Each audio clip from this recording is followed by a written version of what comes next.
네, 여러분, 그러면 오늘 행복의 측정에 대해서 하고 있는데 첫 번째 영상은 잘 보셨어요? 네. 두 번째 영상은 앞에서는 쾌락주의적 관점에서의 행복을 측정을 어떻게 하는지 여러 가지 측정 도구들을 말씀드렸는데 두 번째 영상은 이제 자기실현적 관점에 대해서 말씀드릴 건데 여기서는 측정 도구가 여러 개 나오거나 그러진 않아요. 그래서 이제 자기 실현적 관점으로는 행복을 어떻게 측정하는지 그냥 그거를 이제 같이 보면 될 것 같아요. 네, 넘어가도록 할게요. 자기 실현, 우리 자기 실현적 행복에 대해서 지난 시간에도 같이 봤었죠. 네.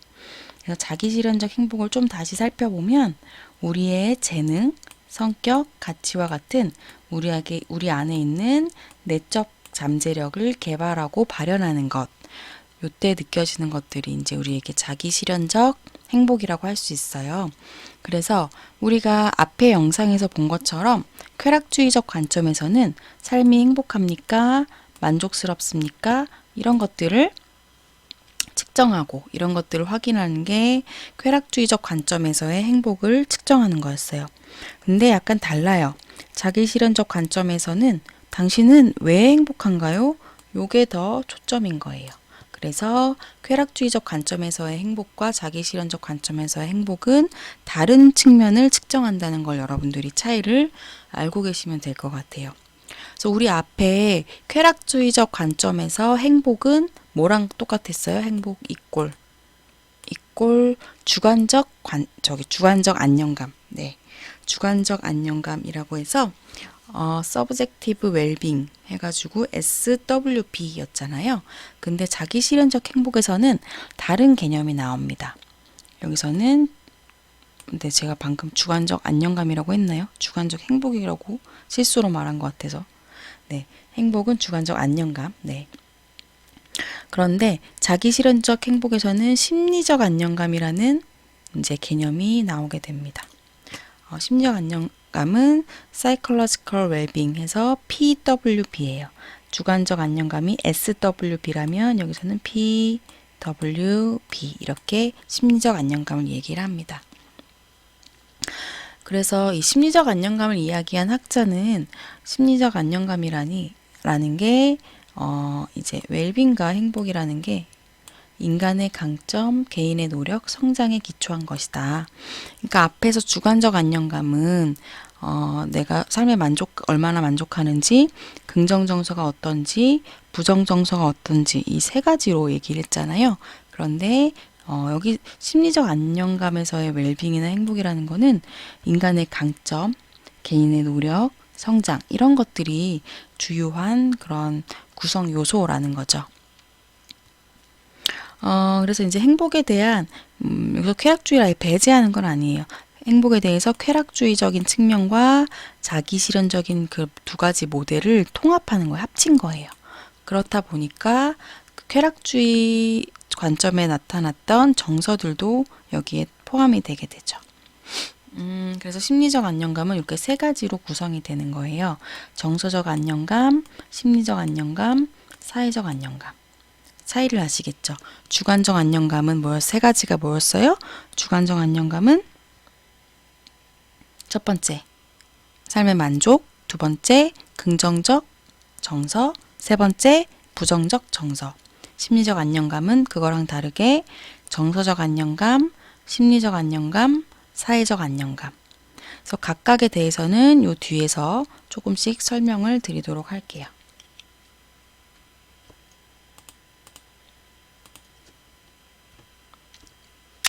첫 번째는 정서적 안정감. 정서적 안정감부터 설명을 할게요. 세 개가 다 나왔어요. 긍정정서, 부정정서, 삶의 만족. 무슨 세 개? 주관적 안정감을 구성하는 세 가지가 다 나왔죠? 앞에 말씀드린 것처럼 심리적 안정감은 쾌락주의적 관점과 자기실현적 관점을 통합하는 거예요. 그래서 다 여기 포함되어 있어요. 긍정적 정서 설명을 보면 너무 쉽죠? 기쁨이나 행복과 같은 긍정적인 정서의 경험. 그래서 이거를 묻기 위해서는 이런 질문을 할 수 있죠. 지난 한 달 동안에 당신은 쾌활한, 활력 있는, 매우 행복한 차분하고 평화로운, 만족하고 충만한 기분을 얼마나 느꼈습니까? 이렇게 물어볼 수 있고요. 그 다음에 부정적 정서도 여러분들이 충분히 예측할 수 있는 거예요. 삶이 즐거운 것임을 시사하는 정서가 없는 거예요. 삶이 즐거웠다고 느끼지 못하는 거. 지난 한 달 동안 당신은 아무것도 기분을 북돋아줄 것이 없을 만큼 슬픈. 두 번째, 안달나고 조바심 나는. 세 번째, 희망이 없는. 이거 되게 슬픈, 희망이 없는 되게 슬프고 무서운 그런 상태죠. 힘에 버거운, 힘에 부치는, 그리고 무가치한 이런 기분을 얼마나 느꼈습니까? 여러분들 스스로에게 한번 확인을 해보세요. 점검을 해보시고요. 세 번째, 삶의 만족. 이거는 삶에 대한 만족감과 안도감. 지난 한 달 동안 당신은 만족하고 충만한 느낌을 얼마나 자주 느꼈습니까? 요즘 당신은 당신의 삶에 대해 얼마나 만족합니까? 이런 것들을 질문을 하면서 정서적인 안정감을 측정할 수 있죠. 행복감. 행복감은 만족이나 기쁨에 대한 일반적인 느낌이나 경험. 어떤 질문이 있냐면 요즘 당신은 당신의 삶에 대해 얼마나 행복하다고 느끼십니까? 이런 질문을 할 수가 있겠죠. 요런 문항들이 정서적인 안정감을 측정하는 그런 요소들입니다. 넘어가면요. 네, 두 번째는 심리적인 안정감이에요. 심리적 안정감을 구성하는 요소들을 먼저 제목부터 한번 볼게요. 자기 수용, 내가 나를 얼마나 받아들이느냐. 두 번째, 개인적인 성장. 세 번째, 삶의 목표. 네 번째, 환경의 통제. 다섯 번째, 자율성. 여섯 번째, 타인과의 긍정적 인간관계. 그래서 이렇게 6가지가 심리적 안정감을 구성을 합니다. 이 6가지가 잘 될 때 심리적으로 안녕하다고 볼 수 있는 거죠. 자기 수용이라는 거는 나에 대해서 긍정적으로 바라보는 거예요. 요새 학생들이랑 제가 상담을 하다 보면 자기 자신에 대해서 되게 비관적인 경우가 많아요. 저는 할 줄 아는 것도 하나도 없고요. 잘하는 것도 없고요. 뭐 얼굴도 못생겼고요. 성격도 나쁘고요. 이런 식으로 자기 자신에 대해서 부정적인 태도로 얘기하는 학생들이 많은데 그러면 행복감을 느끼기가 너무 어려워요. 그래서 행복감을 느끼려면 일단 자기에 대해서 긍정적으로 바라보고 대해야 돼요. 그게 사람들이 많이 얘기하는 자기를 사랑하는 거의 첫 번째 시작점인 거거든요. 근데 뭐 그런 얘기 하실 수 있죠. 아, 나는 나에 대해서 어딜 봐도 예쁜 구석이 하나도 없어요. 이런 얘기를 할 수도 있지만 우리에게는 누구나 긍정적인 특성이 있어요. 그걸 잘 발견해 주는 게 중요한 거예요. 자기에게 긍정적인 특성이나 어떤 강점 이런 게 없는 사람은 한 명도 없어요. 그러니까 여러분들이 자기 자신에 대해서 긍정적으로 바라보실 수 있게 되는 게 중요합니다. 그리고 사람들은 되게 다양한 측면을 가지고 있는데 뭐 좀 잘난 측면도 있고 못난 측면도 있고 이런데 이런 걸 다 잘 받아들이는 거. 그리고 과거의 내 삶에 대해서 후회되는 면이 있을 수도 있지만 긍정적으로 평가하는 거. 이런 게 다 자기 수용에 해당하는 거예요. 예를 들면 이런 문항이 있겠죠. 대부분의 경우 나는 내 삶에서 이룬 것들에 대해 불만족스럽다. 이게 마이너스를 했냐면 이거는 역채점 문항인 거예요. 네. 그래서 여기에 점수가 높으면 안 좋은 거겠죠. 반대로. 이렇게 마이너스 해놓은 건 다 역채점 문항이에요. 그러니까 거꾸로 점수 매겨야 된다는 뜻이에요. 두 번째는 개인적 성장. 지속적인 개발과 효과성에 대한 느낌. 그러니까 내가 어떤 새로운 경험을 하거나 도전하거나 성장하는 거에 대해서 열려 있는 게 두 번째 개인적 성장이라는 거예요. 어떤 문항이 있냐?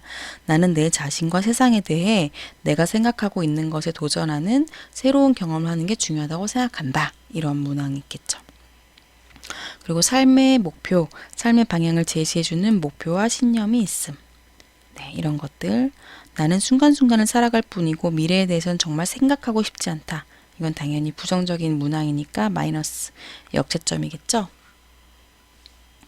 네 번째 요소는 환경의 통제. 내가 외부 환경을 잘 어느 정도, 물론 우리가 모든 환경을 통제할 수는 없어요. 하지만 어느 정도는 통제할 수 있다라고 믿음이 있으면 훨씬 행복합니다. 매일매일 내가 해야 할 것들이 너무 많아. 나를 축 처지게 만들어. 이거는 부정적인 그 문항이니까 이것도 역체점 문항이에요. 다섯 번째는 자율성.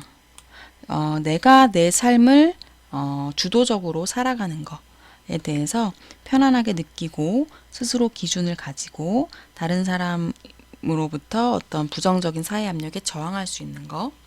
예를 들면 내 생각이 다른 대부분의 사람들의 생각과 달라도 나는 내 생각에 확신을 갖고 있다. 이런 거에 나는 7점 만점에 5점 이렇게 되면 자율성이 높은 거죠. 마지막 심리적 안정감을 구성하는 요소는 긍정적인 인간관계예요. 인간관계가 행복에 매우 매우 중요합니다. 네, 이거는 앞으로도 계속 나올 거예요. 타인과 따뜻하고 만족스러우며 신뢰가 있는 관계, 공감과 친밀감에 대한 역량. 네, 그래서 내가 다른 사람하고 관계를 만족스럽게 맺고 있고 사람들을 믿을 수 있고 그리고 친밀하게 지내는 능력이 있다는 거예요. 친밀하게 지내는 게 능력이라고 말해서 좀 이상하다고 생각하는 학생들이 있을 수도 있는데 친밀하고 싶지만 어떻게 친밀하게 지내는지 잘 모르는 학생들도 많아요. 그래서 문항 같은 경우는 다른 사람과의 좋은 인간관계를 유지하는 것은 내게는 어렵고 좌절스러운 일이다. 제가 이거 왜 빼먹었는지 모르겠는데 이거 마이너스 역체점 문항이겠네요. 네, 이런 식으로 심리적 안정감은 6가지 요소로 구성되어 있고 예를 들면 이런 문항들로 측정을 할 수 있겠죠. 그러면 다음으로 넘어갈게요. 세 번째는 사회적 안정감이에요. 사회적 안정감은 5가지 항목이 있는데 사회적 수용, 사회적 실현, 사회적 기여, 사회적 일치, 사회적 통합 이렇게 되어 있습니다. 사회적 수용은 다른 사람들을 되게 다양하잖아요. 성격도 다양하고 특징도 다양하고 그거에 대해서 인정하는 거고 그런 사람들에 대해서 긍정적 태도를 지니는 거예요. 그러니까 막 사람들에 대해서 배타적이지 않다는 거죠. 네. 지금 시간이 별로 안 남아서 예시 문항은 각자 읽어보시고요. 사회적 실현은 사람들은 잠재력을 갖고 있어. 누구나 그런 잠재력을 갖고 있을 거야 라고 믿는 거. 그리고 사회가 긍정적으로 발전한다고 믿는 거예요. 세상은 모든 이에게 더 좋은 세상이 되고 있어 라고 믿을 때 사회적인 안정감이 올라가게 됩니다. 사회적 기여는 내가 사회에 뭔가 기여할 수 있다라고 생각하는 게 사회적 기여고요. 사회적 일치는 사회에 관심이 있고 사회는 지적이고 논리적이고 예측 가능한 곳이야 라고 믿는 거예요. 그래서 예를 들면 나는 세상이 어떻게 돌아가는지 도대체 종잡을 수 없어 라고 하면 이제 역체점이 되겠죠. 사회적 일치에 있어서.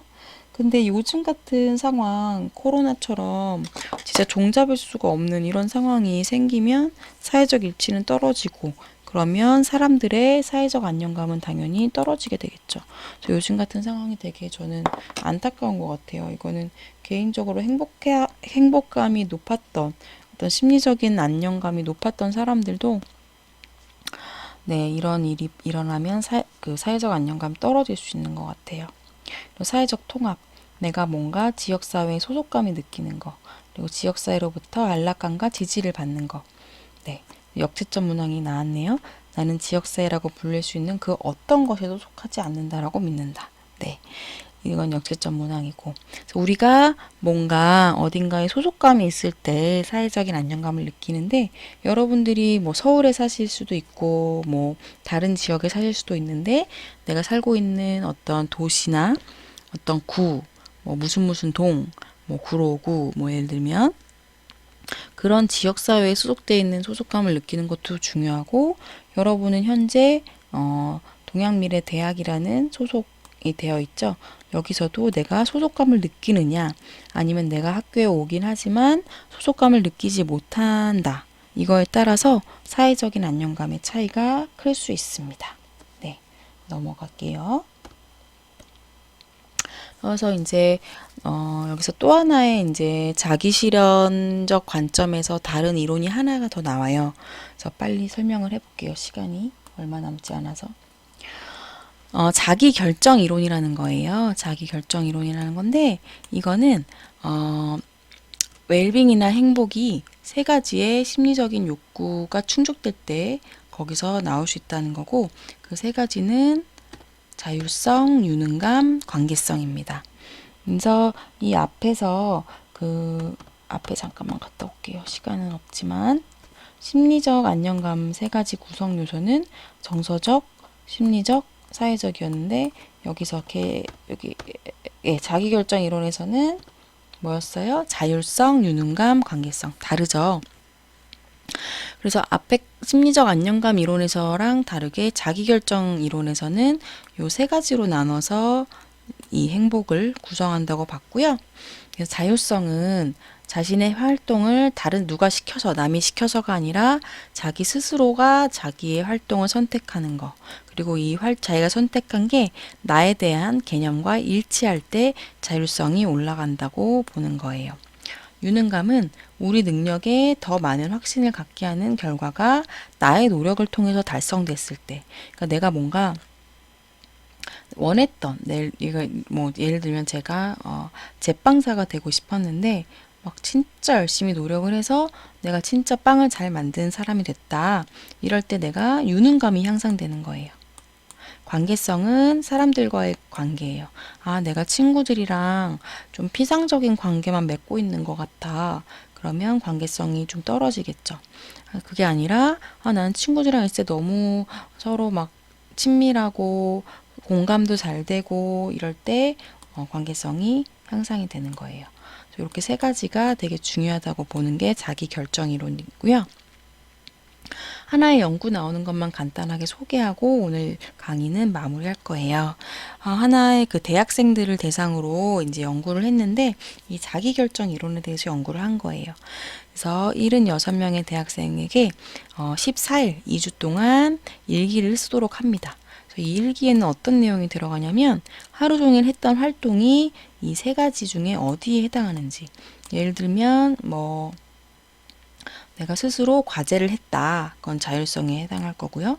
내가 오늘 스스로 운동을 하러 가서 원하는 예를 들면 내가 건강한 바디라인을 만들겠다. 이렇게 원하는 게 있었는데 그걸 위한 운동을 했다. 유능감 활동이 될 수 있고요.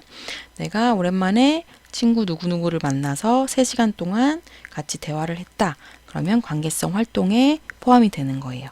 그래서 자기가 하루 종일 한 활동을 3가지로 나누는 거고요.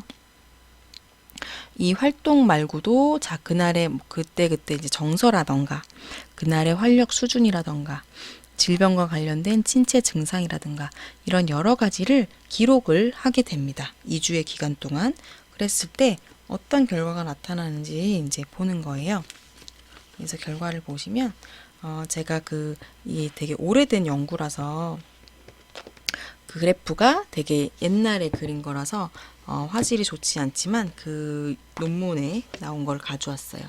보면 그래프가 4개가 있는데 이게 1일 수준의 정서예요. 그래서 긍정 정서는 어때요? 월요일보다 주말 쪽이 좀 높아가고 부정 정서는 이 정도 수준인데 주말에 좀 부정 정서 떨어지죠. 이게 이제 유능감 활동, 이게 관계성 활동, 이게 자율성 활동이에요. 살펴보면 유능감 활동은 내가 뭔가를 원하는 결과를 하기 위해서 노력했던 그런 거, 아니면 그게 향상되는 거, 월화수 올라가고 목요일에 좀 떨어졌다가 금토일도 올라가네요. 관계성은 주말로 갈수록 올라가요. 아무래도 주말에 친한 사람들이랑 더 관계적인 활동을 많이 하기 때문인가 봐요. 데이트도 할 수 있고 친구들이랑 놀 수도 있고 가족들이랑 시간을 보낼 수도 있고. 자율성은 자율성도 점점 올라가다 주말에 확 올라가요. 아무래도 월화수목금은 자기가 원하는 활동을 못하나 봐요. 학교 수업을 듣는 건 자율적인 활동이 아닌가요? 이것도 주말에 이렇게 올라가요. 그래서 결국 우리가 주말에 보면 긍정정서가 많이 올라가는 걸 알 수 있죠. 이런 식으로 우리가 그 자기결정 이론을 통해서 행복을 측정을 해볼 수도 있는 거예요. 그래서 오늘은 앞에서 말씀드린 쾌락주의적 관점이랑 자기실현적 관점에서 행복을 어떻게 측정하고 평가할 수 있는지를 같이 얘기를 했어요. 이걸 통해서 여러분들이 생각했으면 좋겠는 건 내 행복에 대해서 스스로 자꾸 점검을 해봤으면 좋겠다는 거예요. 행복하지 않은 건 분명히 이유가 있고 분명히 그 뭐라고 할까요? 불행했던 상황을 행복한 상황으로 올릴 수 있기 때문에 그걸 점검하시라는 측면에서 오늘 강의를 드린 거고, 그리고 쾌락주의적 관점이냐 자기실현적 관점이냐는 두 개가 반대된다고 생각하지 마시고 두 가지 모두 우리가 행복을 위해서 둘 다 챙겨야 되는 부분인 것 같아요. 그래서 그 부분을 한번 생각해 보셨으면 좋겠고, 그래서 오늘 과제를 설명하고 마무리할게요. 오늘 과제는 아주 간단합니다. 강의를 듣고 나서 자신의 행복에 대해 측정하는 설문을 작성하고요. 쾌락주의적 관점에서 소개한 세 가지 척도를 할 거예요. 근데 구글 설문 혹시 활용해 보셨어요? 이걸 제가 만들어서 이 주소를 요거를 이제 여러분들 그 과제에다가 올려드릴 건데 이거 클릭하시면 되게 쉽게 하실 수 있으니까 과제 링크 보시고 하시고 기한은 4월 3일 금요일까지 하시는 걸로 하도록 하겠습니다. 오늘 행복의 측정에 대한 강의는 여기까지 하도록 할게요. 다음 주에는 다른 내용으로 설명드리도록 하고 다음 주에는 여러분들 강의실에서 꼭 뵀으면 좋겠습니다. 네, 오늘 여기까지 할게요. 고생하셨습니다.